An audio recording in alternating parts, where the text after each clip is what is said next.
Cried Hell's Chasm is a 2002 standalone fantasy novel by Janny Wurts, and it begins with Princess Anya, or Anja, I'm not sure how to say it actually, has failed to show for the feast celebrating her betrothal.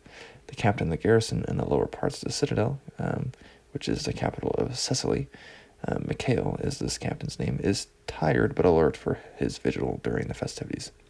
Though he curses his fate due to a bad leg and really no horse for him either. His injury ended his sellsword days and has him guarding, though how he got this position is not something revealed right away, as it is kind of obvious that he is a foreigner.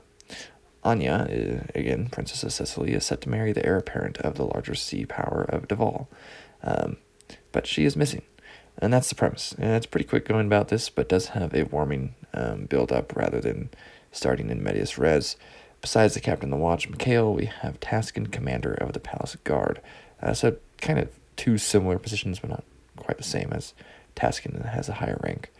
There is some very obvious foreshadowing when a sorcerer and Hell's Chasm are postulated. No one could bring an army across the Great Divide.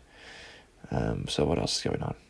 Mikhail is from a southern region, a desert, we are told this often, and so faces racism from the locals of Sicily. He handles this with wit and spunk. He's not very graceful, like as far as like court-wise or literally physically, but he's quite a likable character, immediately a good voice to assist in becoming engrossed in the story. But we also get some good nuance in his character. So is he a good guy or is he bad? I mean, everyone else seems to think he's bad, potentially. Well, what is good here anyways? Not really sure there's a straight black and white as far as morality is concerned. But I assume that seeing the princess safe is the goal, right? How about going about that? How do we break some rules to do that safely? Do we hurt some people? I think there's some nice nuance to the story here. I think it's mostly Mikhail, really the only problem he's facing is because, again, people don't trust him because he's an outsider. There is a good sense of mystery at the start of the story.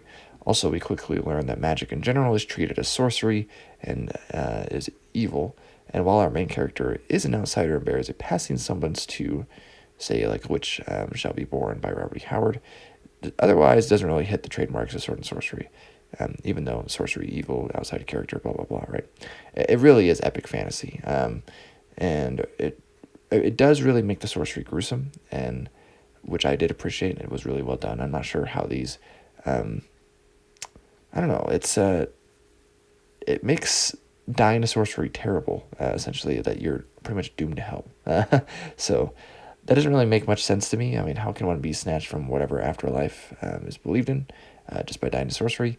That's a rather insane power of like a godlike level of power there, right? It doesn't make much sense. It's not really explained, but I guess that's not important. So there are a few tidbits of language in this one as well. How the upper class calls Mikhail Mishkail, for example, which is a nice particular you don't really see too often, even though it's really easy to do. There is easy in, I don't know, it shows a nice difference here. So also the word settle, as in bench, where the back is used, and I don't think I've ever seen that in a fantasy novel. Also, I haven't seen the word parquet used in fantasy book in a while, and never really that much anyways. And so I think we have a good book about doing what is right, flying in the face of authority. We do have middle-aged characters, aged characters, ones that are injured, right, crippled, essentially. Mikhail is essentially crippled, and Taskin is middle-aged. And it is a sort of damsel in distress situation, but not quite what it seems like. I can't really spoil it, but not quite a typical one at the same time either. So Sicily itself as a country is insular.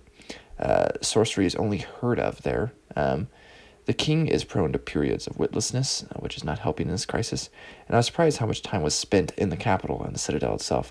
I was expecting more outward adventure. But there's a good handling of characters overall, boiling in the soup together, a very controlled amount of laughing in the face of fear. There is definitely a sense of danger throughout the book, and while Mikhail is a bit on the larger-than-life side of ability at killing, no one else is, and it's still a great challenge facing sorcery even for Mikhail. Overall, it's quite gripping at parts. It's quite gripping once you get to about 200 pages in, and then it keeps a good clip, though it's not irascible. Sometimes it is needlessly bogged down, and sometimes the action is great, like a scene from the Midden. Some other times it drags in the action, or even just fills what should be short and exciting with needless fluff. The sorcery, again, is counted by viziers and shamans. Neither use demonic powers. Witch thoughts, W-I-T-C-H, witch thoughts seem to be an inborn ability that allows people to make emphatic connections with others and see what they are experiencing. This is also not sorcery, apparently. It's just some empathy. But at some point, you are stuck between hell and hell's chasm, and what do you choose? Mikhail has these witch thoughts. Well, I won't say what do you choose. So I think it's kind of easy to guess based off the title of the book. I think the last fourth of the book goes back to being as interesting as the first fourth, which is to say it ends on a rather weaker note. Again, it doesn't really get that interesting until the 200 pages in. So while some of the conclusion is good, we leave behind many characters at a tense moment and literally never come back to them. We just get lots of running that ends pretty predictably, and it's a bit boring, anticlimactic. The middle chunk of this book is really good, and the ending and start are still not bad, if really just not noteworthy. That being said, I enjoyed it about as much as I expected, or else I would have gotten to this a couple years ago. Anyways, I'm not in love with it, that is for sure. And this is my second book I read by Wurts. Honestly, at this point, I'm probably not going to read anymore because both the books I've read by her have just been okay. If you're big into epic fantasy, you might enjoy this more. If you like slower stuff, if you like stuff that, I don't know, if you're more forgiving of fluff as well, then you'll probably enjoy it. Oh, if you like horses, I didn't think any of the horse stuff was really particularly interesting or that engrossing, but I guess horses are done well here, if that matters. So, anyways, Lean from Moon's Last I'll catch you next time.